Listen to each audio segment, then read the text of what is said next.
இதுக்கு ஒரு சின்ன ஒரு சம்பவத்தை குறிப்பிட விரும்புறேன். ஒரு ஆள் 2 பெரிய சூட்கேஸ் எடுத்துட்டு லண்டன் ஏர்போர்ட்ல நடந்துகிட்டு இருக்கான். பெரிய சூட்கேஸ் அப்படி எடுத்து போன உடனே வழியில ஒருத்தர் வராரு. அவர் பெரிய பணக்காரர். இந்த இளைஞனை பார்த்து கேட்கிறாரு, தம்பி டைம் என்ன அப்படிங்கிறாரு. உடனே அவன் 2 சூட்கேஸையும் கீழே வச்சுட்டு அந்த ஃபுல் ஸ்லீவ் ஷர்ட்டை திறந்து வாட்சை பார்க்குறான். சார், உங்களுக்கு எந்த கண்ட்ரியினுடைய டைம் வேணும்? இந்தியாவது வேணுமா, இங்கிலாந்து வேணுமா, யூஎஸ்ஏ வேணுமா, மெக்சிகோது வேணுமா, அல்லது கனடாவது வேணுமா, பிரான்ஸ் வேணுமா, பாகிஸ்தான் வேணுமா, பங்களாதேஷ் வேணுமா, எந்த டைம் வேணும்? இத்தனை டைமும் இதுல வச்சிருக்கியா தம்பி? ஆமா சார். சரி, எனக்கு இங்க இங்கிலாந்து டைம் சொல்லுங்க. சொல்லு. ஜெர்மனிக்கு நான் போறேன். அதானே, இந்த டைம்ல நீங்க போய் சேருவீங்க. அப்ப திடீர்னு என்னாச்சு, ஒரு சத்தம் கேக்குது வாட்சில். உடனே அந்த வாட்சை அமுக்கிட்டு உடனே போன் பேசுறான்.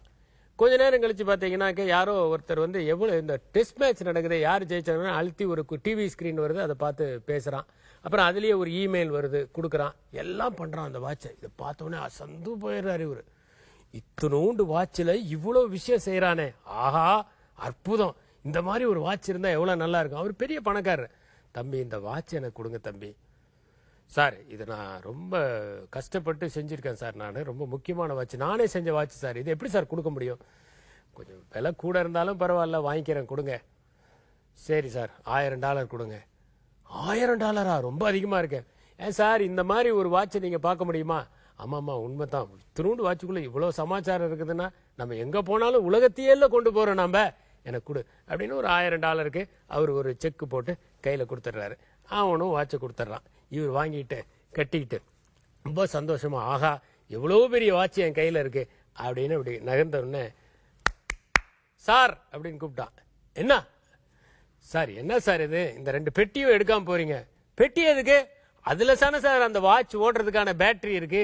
இதை எங்க போனாலும் தூக்கிட்டு போனீங்கன்னா தான் சார் வாட்ச் ஓடும் அப்படின்னா. அப்பதான் இவருக்கு புரிஞ்சது, நம்ம மாபெரும் தப்பு பண்ணிட்டோம்னு. அது மாதிரி நிறைய பேரு கவலையை தூக்கிட்டு கண்ணுக்கு தெரியற வாட்சை மட்டும் நம்ம கிட்ட காமிச்சுக்கிட்டு இருக்காங்க. நாம என்ன நினைக்கிறோம், அவங்க சந்தோஷமா இருக்கிறாங்க, மகிழ்ச்சியா இருக்கிறாங்கன்னு வாட்சை மட்டும் பார்த்து ஒருத்தர் ஏமாந்தாரு பாருங்க, அது மாதிரி ஏமாந்துட்டு இருக்கோம். ஆனா அவங்க மனசுக்குள்ள பெரிய பெரிய கவலையெல்லாம் தூக்கிட்டு போறாங்க. நமக்கு அது புரியறது கிடையாது. எப்பவுமே ஒண்ணு தெரிஞ்சுக்கங்க, மகிழ்ச்சிங்கிறது வெளியே காமிக்கிறதுல இல்லவே இல்லை. ரொம்ப மகிழ்ச்சியானவங்க பாத்தீங்கன்னா எதுவுமே பேசாம